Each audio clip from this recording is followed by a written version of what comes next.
Hello, everybody, and welcome in to the 37th edition of Texas Longhorns Live. We really appreciate you guys stopping by. Please give us a follow. Please give us a like. Like it says below, we're here every Monday night at 8 p.m. Eastern time. Also, guys, go over and check out the Ole Miss show at 2 p.m. Eastern time every Wednesday. So please check that out. A lot of recruiting news as well. We have a new recruiting channel, so check that out. And then check out the Amazon link in the description. It is in the description of every Mark Rogers video, including this one. So please check that out as well.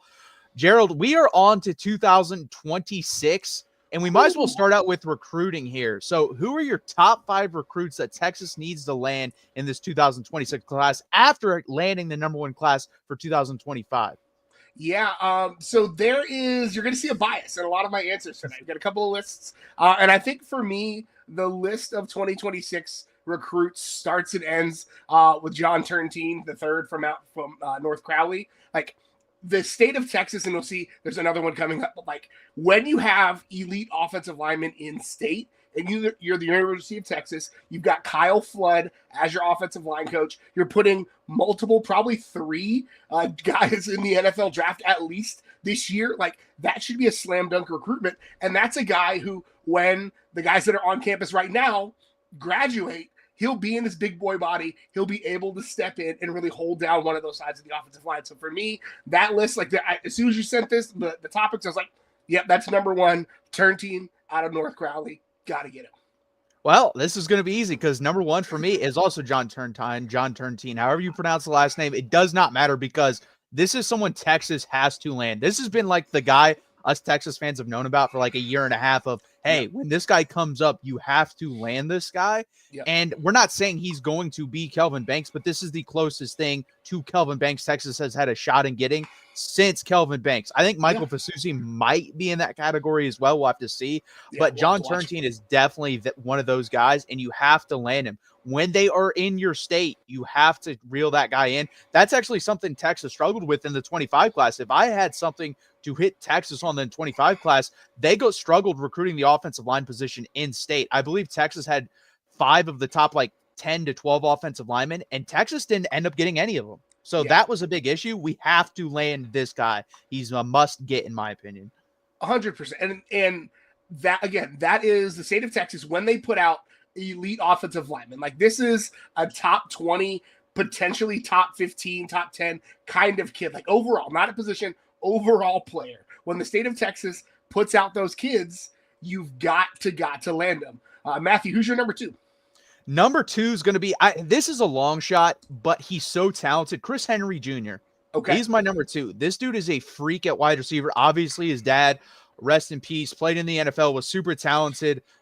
Ended up falling out the bed of a pickup truck. I actually think his son was in that car as well. So that's crazy how this has come full circle for him. He's a hell of a football player. He's 6'5", 205 pounds, long, lengthy athlete that can go up and get the football and then can also run. Listen, there's all sorts of guys that can do one or the other. They're long and lengthy. They can go up and get the ball.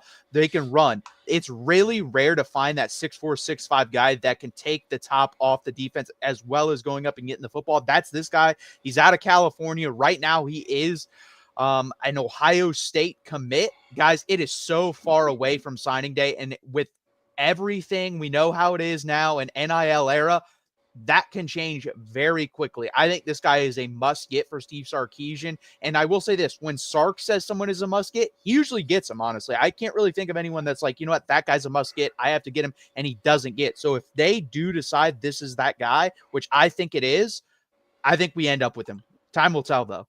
Yeah, you've got to look at what the again, like you said, if Sark and the staff have tabbed this guy, and Chris Jackson has been an ace recruit. Like, that's one of the things we have to talk about in that conversation. CJ, I did not respect I did not know your game coming in.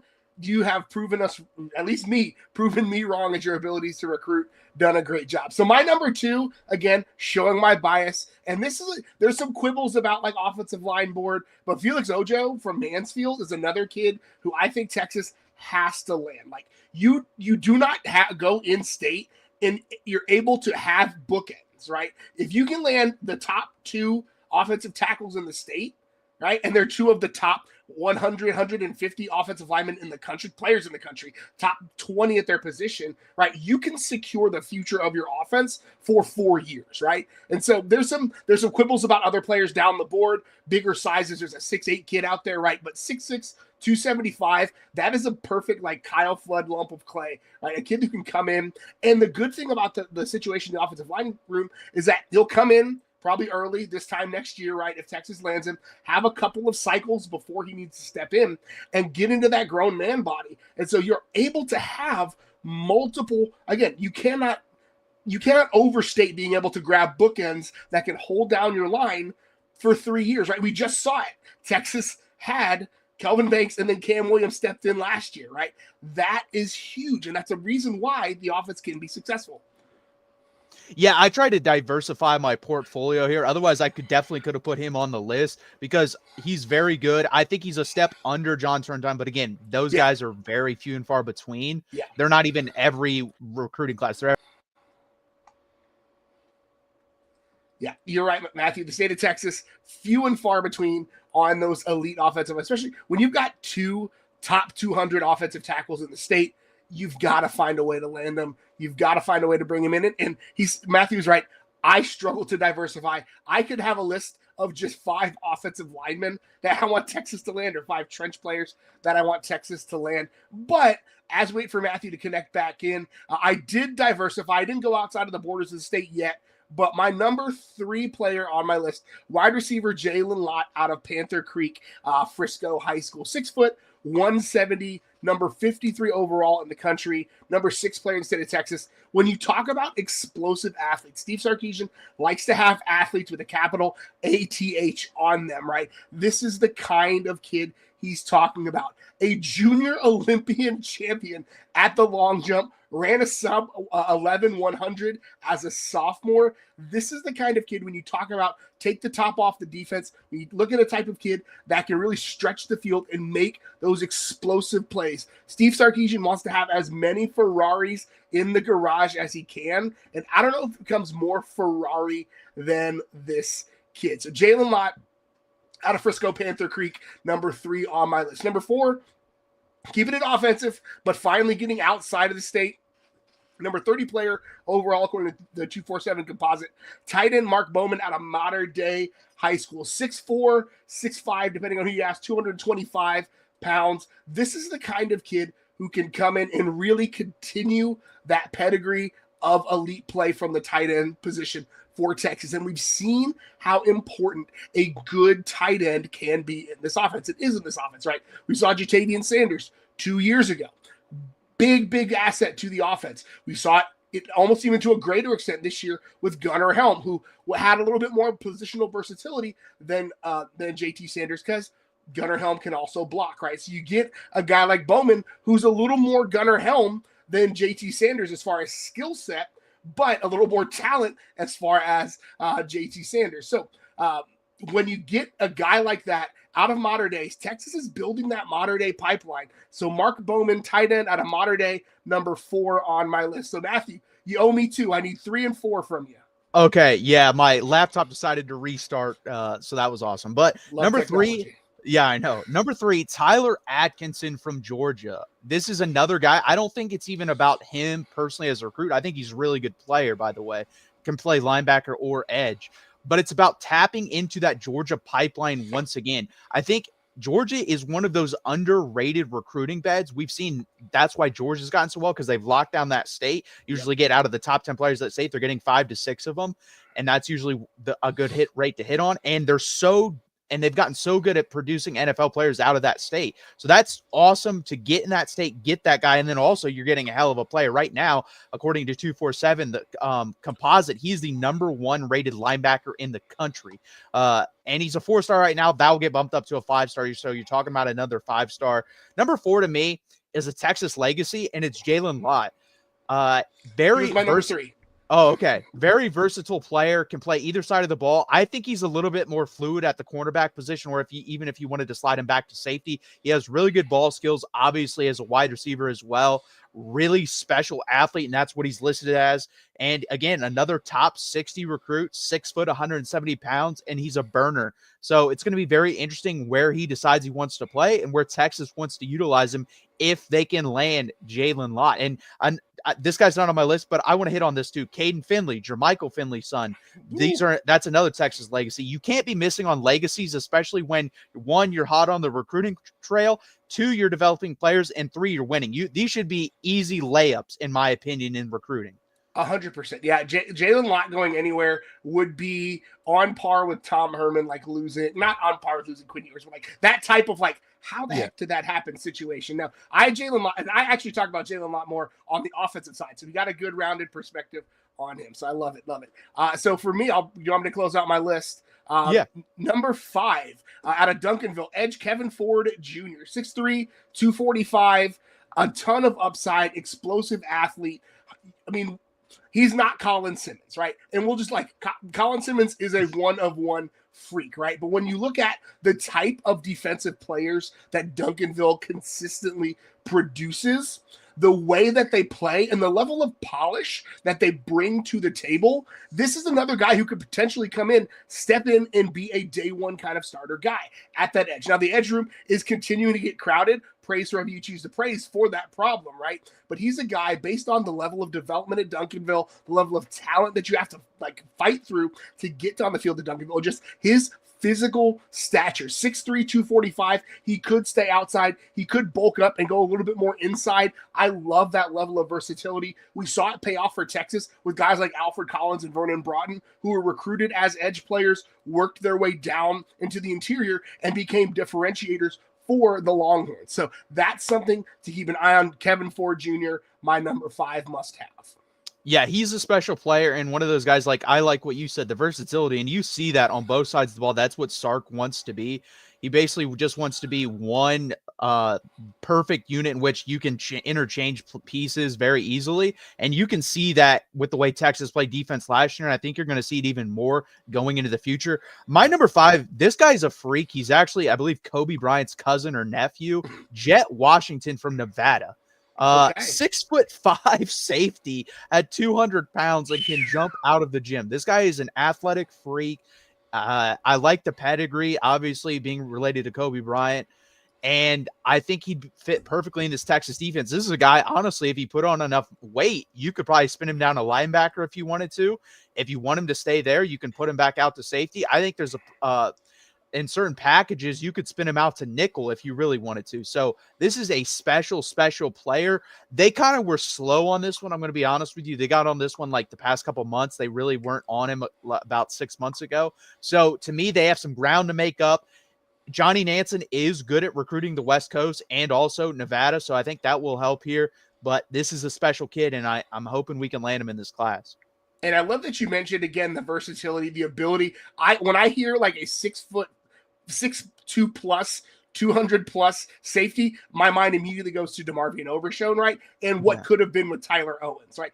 Tyler Owens could have just done the DeMarvion Overshone thing and been in the NFL right now. So that, to me, I love when those big safeties come in, because if they can't play at safety, tell them to eat a peanut butter sandwich before they go to bed and start them at linebacker the next year. It's beautiful. And I'd love to hear from the chat.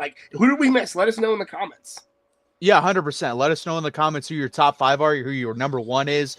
I'm going to be honest, from everything I've seen comments-wise, I think John Turntine is the number 1 piece everyone wants. I think that's the most consistent answer you're going to get. He may not be on your number 1, but he's definitely in your top 5 no matter what. So it's going to be very interesting. Again, if we don't land him, I think heads will explode. And guys, by the way, I don't care where someone, right now, if someone commits to another school that we wanted, there's so much time. We're talking 7 months before these guys have to decide. For the most part, you see them decide in July and August. So I'm really not concerned. And even then, you're a year away from the actual signing day. So I do not care what happens right now. Kelvin Banks and Cam Williams were committed to Oregon a month before signing day. So let's just keep it a buck. Yeah, and people don't realize not many coaches got fired this year. I'm going to tell you, there's going to be a lot of coaches fired next year, and that's going to have a lot of impact as well. Absolutely. So again, guys, please hit that like button. Please subscribe. This is the 37th edition of Texas Longhorns Live. As it says below, like and subscribe. We are here every Monday at 8 p.m. Eastern Time. Also, check out that Amazon link in the description. Please use it for all your buying experiences. Doesn't change the process at all. All it does is put a little bit of change into Mark's pocket.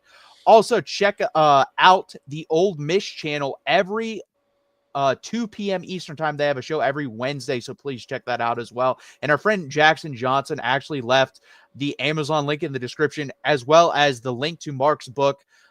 It's Disputed National Champions, College Football Historical 1990s. I believe he's going to come out with some other ones too, of going decade by decade, so please check that out as well. It's a really good book, guys, and we really appreciate you guys watching us and sticking around, because the next topic we're going to hit on, top 5 players who need to step up in 26. So also players related. Gerald, I will let you start out with this one. Let's start out at the bottom this time. Who's your number 5 player of players who need to step up?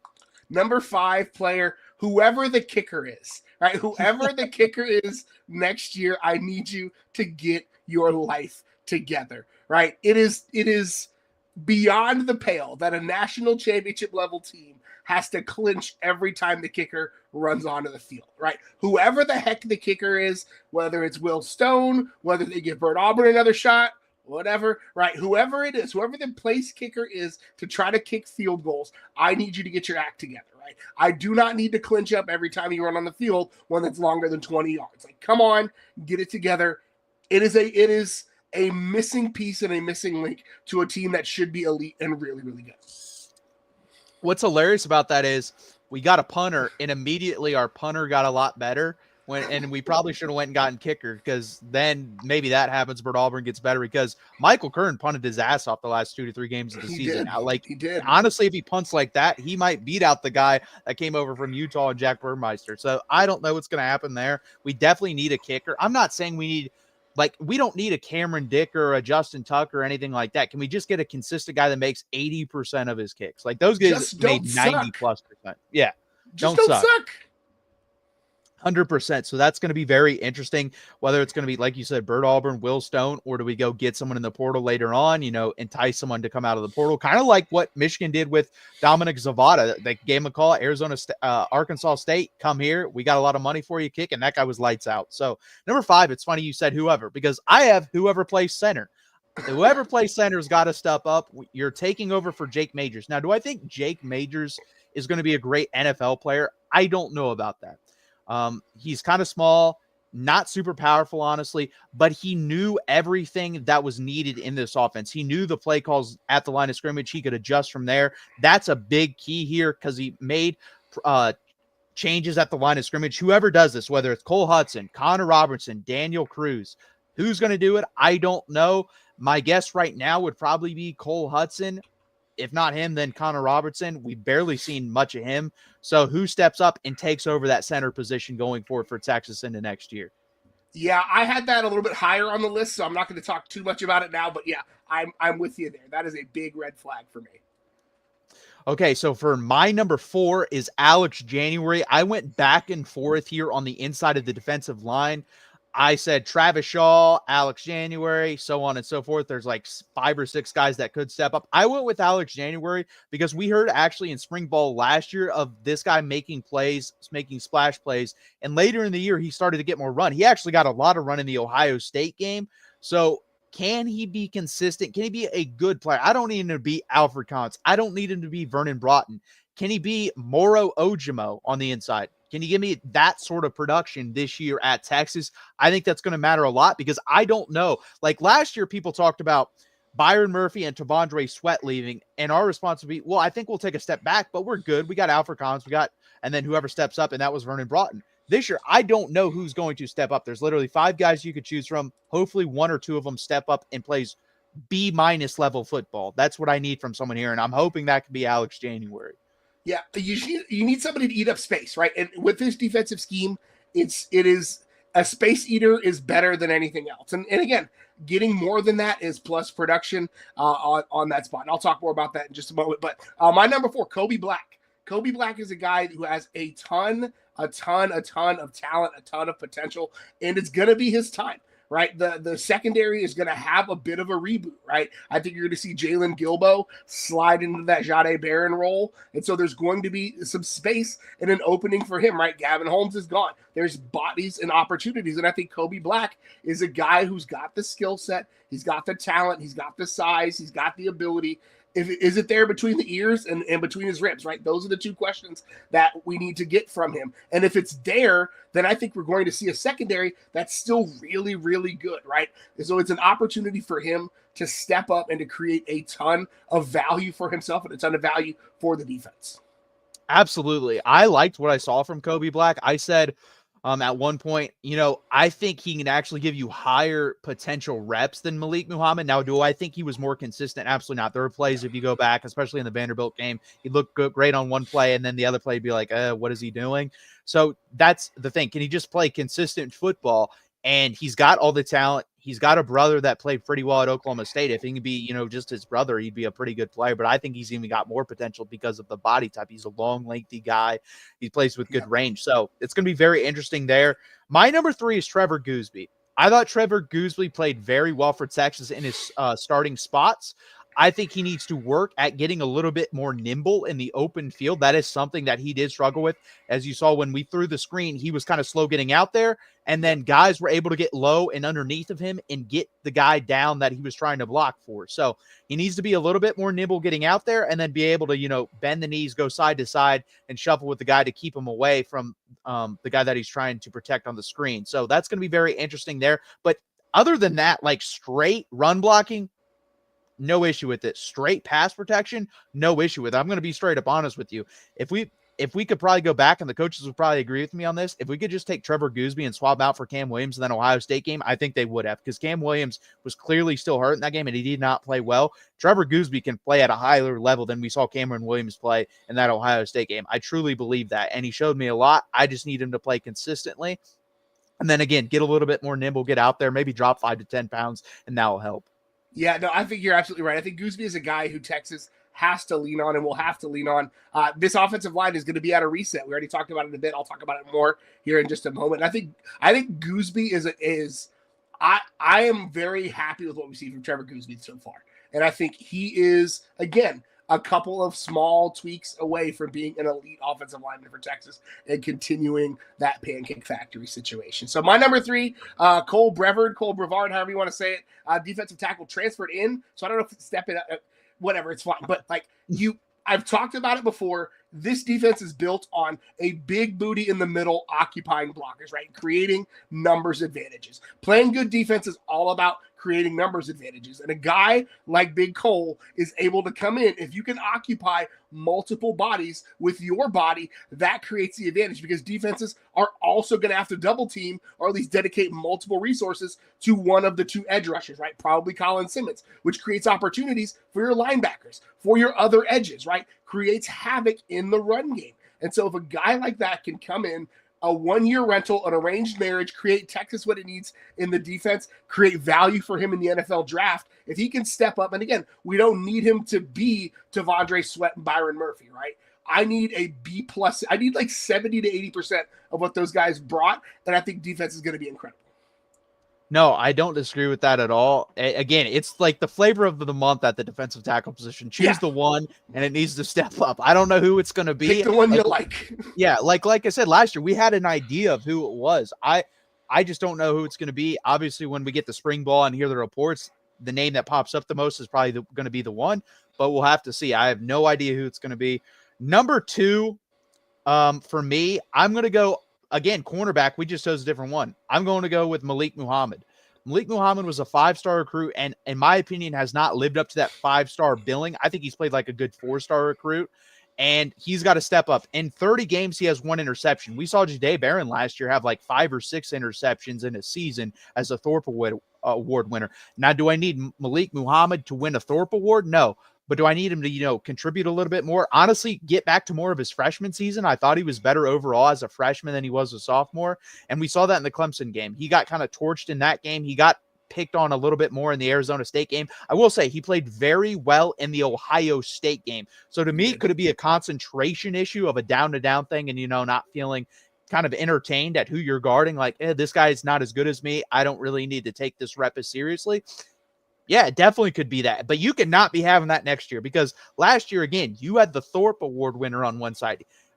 This year, you don't have that protection. You got to be that guy. So it's going to be interesting. I think he's got to step up big time. Yeah, I agree. And that was when I put Kobe Black on the list, I almost had Manny Muhammad in that spot. Because again, I think we've seen the flashes and the heights that we can get from Manny Muhammad. We've seen him be a lockdown corner. We've seen him be an island. We've seen him know I got this entire half of the field kind of guy, but we just did not see it as often as we could. It wasn't an every play kind of thing. And there were spots where people attacked him and it didn't look great. I think specifically that Clemson game, he got picked on a little bit, and it showed that there's still definitely some consistency that needs to happen. So my number 2 has an asterisk with it, but it'll make sense in just a second. Spencer Shannon, asterisk, whoever the heck plays tight end, right? Like, I think it's probably going to be Spencer Shannon, but the Texas offense, we've seen the value of a good tight end, a pass-catching tight end in this offense, right? And Spencer Shannon is a dude, and he has the ability. He's a massive guy. I think 6'7". He came to Texas as. He can be a matchup nightmare for folks in the pass game, and he's kind of he's got more of the Gunnar Helm than the JT Sanders I talk about, where he's able to do more of the inline blocking and less of the straight, like, I'm kind of a wide receiver who's bigger kind of situation. And so I think Spencer Shannon, if he's able, especially with a quarterback who's in their first year starting, they're a good, dependable tight end is your best friend. So I think Spencer Shannon can come in, make a name for himself, become one of Arch's favorite targets, and really create a ton of value in this offense for Texas. I think there's an opportunity for him. Yeah, 100%. It's going to be interesting who steps up there. Obviously, I think Amari Niblack was the one that people thought maybe if he stayed, he could have stepped up. He had a very disappointing season, in my opinion, last year. And could it be Jordan Washington as a sophomore step up? I don't really think any of the freshmen are going to step up. It's really hard at that position to understand this offense and contribute big time. Now, do I think they can play once in a while? Yeah. And that would be Nick Townsend and Michael Terry. If Michael Terry decides to play tight end, we'll have to see there, but it's going to be very interesting. We need a tight end to step up. I don't think you need a high-level NFL guy like draft pick, but you need, like, maybe a 7th rounder, like someone takes a flyer type production season out of someone in the tight end room. Yeah, and I mean, I think it's just you need to be available. You need to be consistent, right? When the quarterback takes the check down, when the quarterback decides to take the easy money, be easy money, right? That's what I need from a tight end, especially with a redshirt sophomore starting his first year. 100%. Who is your number 1 for the top 5 players who need to step up? Everybody who's watched us for long enough knows my bias. Cole Hudson, number 1, is who I've got. In a year where you're replacing first round lock offensive tackle, first round probable offensive tackle, 5-year most starts in school history center, and the other guard right next to him, when you're replacing 60% or 80% of your starts on the offensive line, your center has to be the dude, right? And Jake Majors was the dude. Jake Majors knew everything inside and out. There were moments where I think the physicality and the athletic ability could have been stretched a bit more, and that's fine. I think Texas got the most out of Jake Majors that they were going to get, and I think it's great. But Cole Hudson stepping into that shoe, stepping into those spots. And again, especially with a first-time starting quarterback, a lot of the audibles at the line and the protection audibles need to go through the center, right? The center is IDing what's happening and helping make those things happen. So I need Cole Hudson. I need you, buddy. I need you to be the dude in the middle. Yeah, I hit on that earlier. I completely agree with it. It's going to be very interesting to me. Honestly, DJ Campbell has the right guard position. I trust Trevor Gooseby mostly at left tackle. The other guard position is just not as important to me, and I think we'll be able to mix and match at the right tackle position if we need to. The center means a lot. Obviously, he's the quarterback of the offensive line. How's that going to work? Especially, again, like you said, Arch Manning first year starting with a brand new center, someone he probably doesn't have a lot of rapport with anyways, because he probably got set up with a couple different centers. Because I know Cole Hudson was the backup, but I have a feeling he wasn't getting a lot of backup reps, honestly, just because the way the offensive line was navigated this year. I think he mostly got guard reps, even at second team. Makes sense to me, yeah. Number 1, Again, you could have gone a lot of different wide receivers here, but I went with DeAndre Moore. We've had dogs at this position. We've had number one guys. Xavier Worthy, dog, number one guy. You had two actually 1 year with AD Mitchell and Xavier Worthy. And then you went to a guy, or last year thinking Isaiah Bond's going to be that guy. No. It was Matthew Golden who stepped up and was that dude. So who is it this year? Is it going to be Ryan Wingo? Is it going to be DeAndre Moore? Is it going to be one of those freshmen? Khalil Lockett, Jamie French. I don't want to have to rely on freshmen. I don't want to have to rely on someone like Parker Livingstone, who really didn't play this year. So I think DeAndre Moore is going to have to step up. I think he's going to have to be a little bit more reliable catching the football. But he showed me a lot this year. Very good strong hands in the air when he went up to catch the football. He had runaway speed. That's why, in my opinion, he's got to be able to catch the ball a little bit more consistently, because once he caught the ball, he was able to run away from people. I think the play that stood out to me was the Georgia game. He caught it on the run and ran away from the Georgia defenders. And I didn't really know he had that type of speed. He's definitely a good blocker. He's a tough player. I just need him to step up and be either a number one or number two bona fide wide receiver for Texas this year. Yeah, and if we had done like 5+ or like a 6-1, I'd have picked him. Because I think the reason why I went the other spots is I feel like there's just so much talent in that wide receiver room that something's bound to pop, right? Whether it's one of the guys already on campus, whether it's the guys that have just moved in on campus. Heck, we may see Texas go to the portal in the spring window and grab somebody as well. So like, I'm not super concerned because again, I'm Chris Jackson, man, not only his ability to recruit, but like he's done the recruiting and the developing. And so like, I don't necessarily have a ton of concerns about the wide receiver room, but I think DeAndre Moore has an opportunity to be that alpha dog, to be that number one guy, to be the feared wide receiver that Texas is now starting to build a reputation of having. He's got an opportunity to be that guy. Yeah, it's going to be interesting whether that's him, Ryan Wingo, or someone else steps up that we don't really know yet, or if there's a late portal guy that comes in and is that guy. But right now, I think that has to be either DeAndre Moore or Ryan Wingo. Again, guys, please hit that like button, subscribe as it says below. We are here every Monday live at 8 p.m. Eastern time. Also, check out that Amazon link in the description. It does not change the buying process or experience. All it does is put a little bit of change into Mark's pocket. Also, check out the Ole Miss show every Wednesday at 2 p.m. Eastern time with Leanne and Mark talking recruiting and Ole Miss football. So please check that out. And again, guys, we're talking about the top 5 players who need to step up. Leave us a comment and let us know who are your top 5 players or who are 1 or 2 players that we missed. You know, we might have missed some guys, and I'm sure we did, that you could definitely argue for the top 5 list. Let us know. Love to hear it. And then let's jump over to this. So schedule's been out for a while now. It finally got released of how we're playing these games, how it's ordered. Let's start out with our top 5 hardest opponents for the 2026 season. Gerald, I will let you kick this one off. Who is your number 5? My number 5, the Oklahoma Sooners. I've got OU at number 5. There's been a talent ebbing out of there. They missed out on a new defensive coordinator, but OU is OU, and it is what it is, right? Regardless of how bad they are, and especially this Red River game has a history of really bad teams beating a really good team when they shouldn't. And especially, again, I keep harping on this, first-time starter in the Cotton Bowl. It's going to be spicy. It's going to be dicey. It's OU. It's a rivalry. It's the big rivalry. It's one you got to keep an eye on. OU at number 5.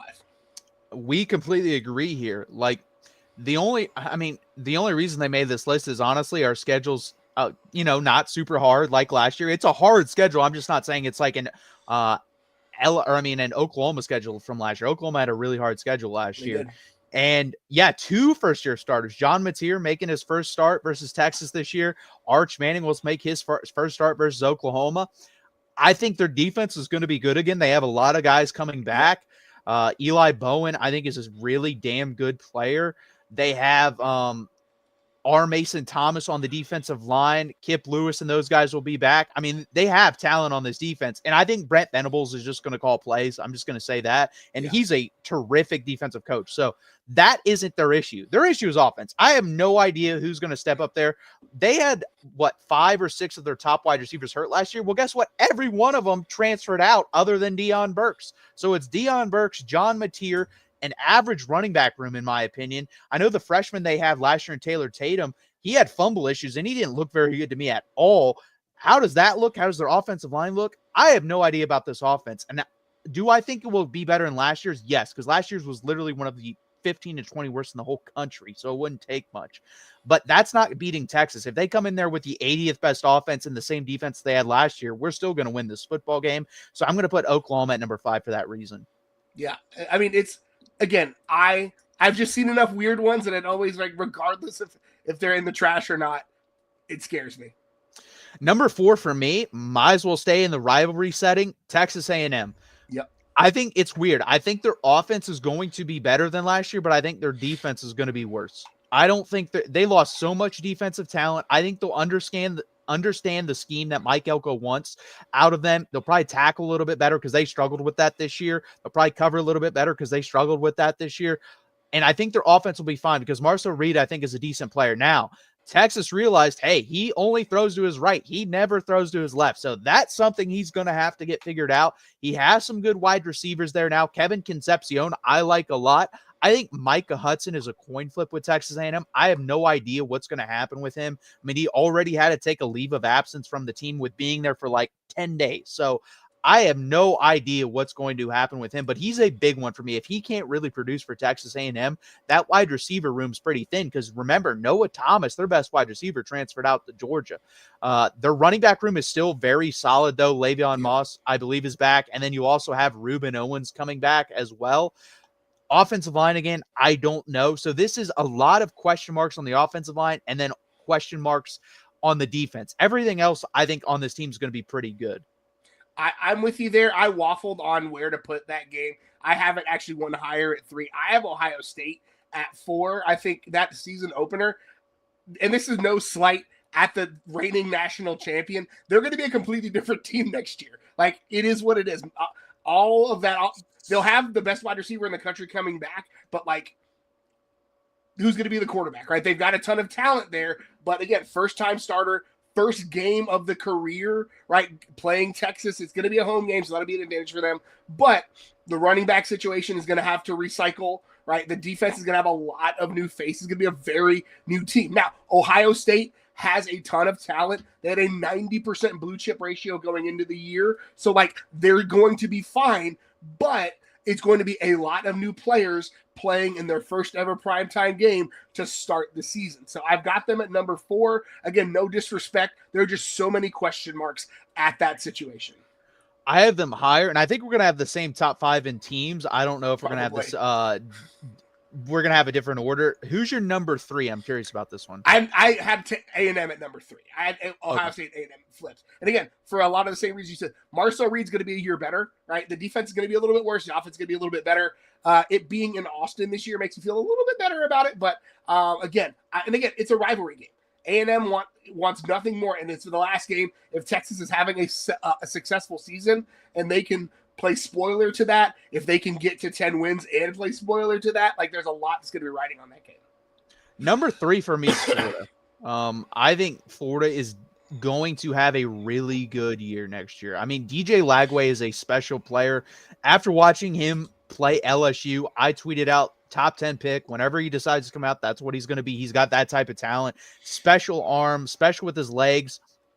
And he pretty much, once he came into the game for Florida and started starting for them, you saw their season completely turn around. And they had a horrendous defense last year. They had the second worst defense in the SEC. The only one worse was Mississippi State. So can they get that fixed? Can they have an average SEC defense? If they have an average SEC defense with DJ Lagway, Montrell Johnson, and some of the wide receivers they have, they will probably win at worst 8 games. They could be one of those teams that sneaks into the SEC championship game at 10-2, and you're going to one of probably the 3 hardest places to play in the SEC, which is the Swamp. And I don't even know if we've ever played there. If we have, it's been a very, very long time. And I'm going to be straight up honest with you. I don't really see Texas fans. Maybe Texas fans travel to that game. I bet it's 99% Florida fans. And also this, it's going to be hot as hell. It's always hot in Florida, and it's going to be humid. I know we're going to be used to that. We probably won't be used to the type of humidity you're going to get in that game. But overall, I think Florida's going to have a really good team next year, and I think this is the 3rd hardest game on our schedule. See, I have it at number 2. I have it at number 2 because all of the things you said. I think DJ Lagway is a freaking dude, right? And he's just going to get better. He was really good as a freshman. made some freshman mistakes. I have the non-controversial opinion that I don't think Texas beats the brakes off of them if DJ Lagway plays this last year. And so, again, going on the road, going to Florida, it's going to be loud, it's going to be wild, it's going to be rowdy. And again, I keep coming back to it. First SEC game for Arch Manning, right? First SEC start for Arch Manning, going on the road to the Swamp.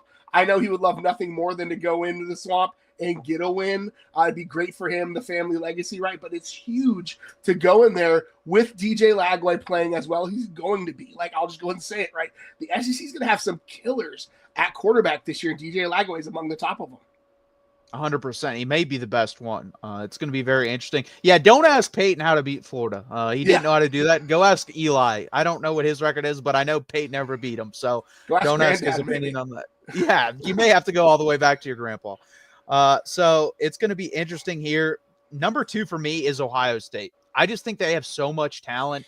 I like when we play them week 1, because to me, Julian Sayin first start week 1. Yep. That has freshman mistakes written all over it to me. I think you're going to see the talent pop in that game for sure. Oh, for sure. Then you're going to see 3 to 5 throws. You're going to be like, what the hell was he doing there? Because guess what? He's a redshirt freshman. That's what they do.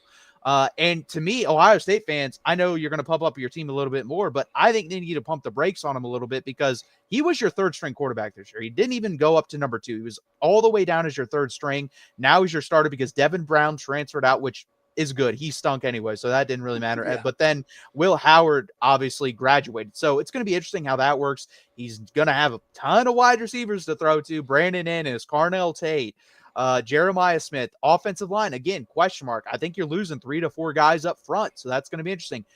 Running backs, Peoples is going to have to step up big time. And then defense, you really only have Sonny Styles and Noah Igbenogson on the outside at cornerback returning. So how does this work? I don't know. It's going to be very, very interesting.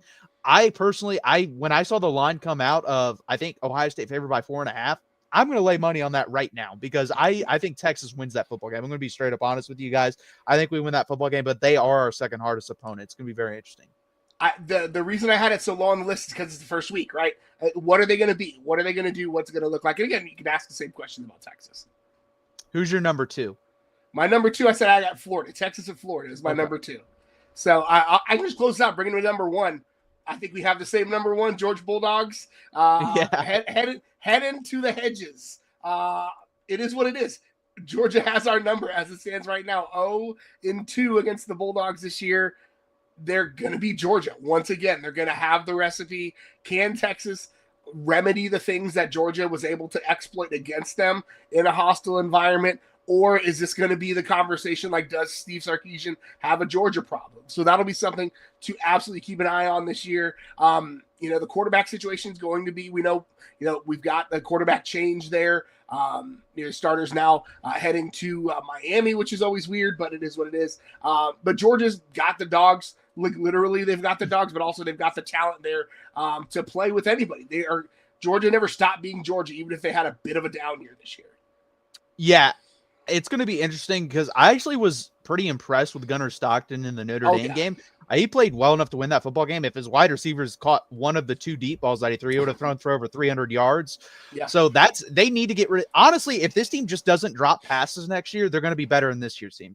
That's literally all you have to do is catch the football. And I think I think that will be remedies. I really do. I think that will be remedies. They'll take care of that. A lot of those guys left, by the way. Arian Smith is no longer on the team. He's going to the NFL because that guy could not catch. He jumped every time the ball was thrown to him for whatever reason. And then he dropped it whenever he did stay on the ground.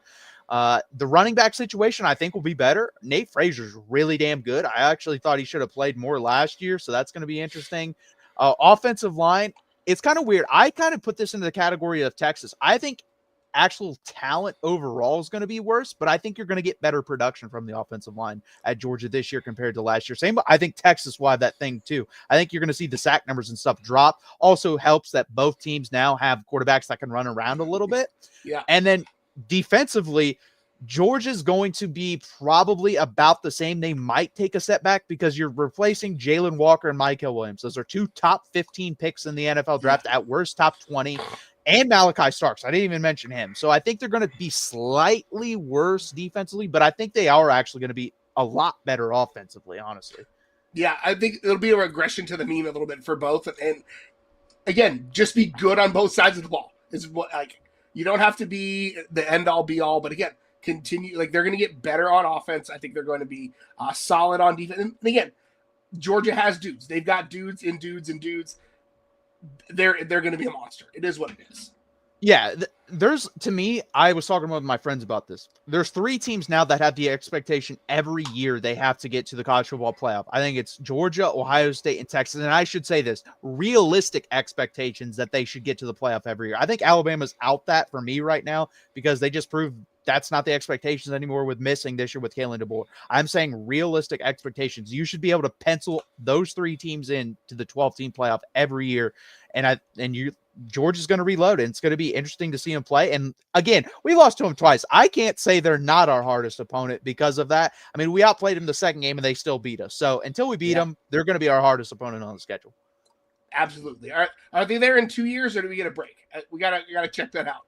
That's going to be interesting. Yeah, I would assume we probably get a break because we haven't played like half the SEC still. So we probably just get the other half of the SEC. Maybe A&M will finally be able to play them. We'll see. Yeah, we're going to play them more times in 2 years than they've played them in the existence of the SEC that they've been in. Yeah, that's pretty funny. Again, guys, please hit that like button. Please subscribe down below. This was the 37th edition of Texas Longhorns Live. We really appreciate you guys being here. Use that Amazon link in the description. Also, guys, leave us comments down in the comment section. If you guys want to see a video, let us know. It is the off season. We have a lot to go through, and let us know if you have any topics that you'd like us to discuss. Check out the Ole Miss show every Wednesday at 2 p.m. Eastern time as well. I really appreciate you guys for doing that.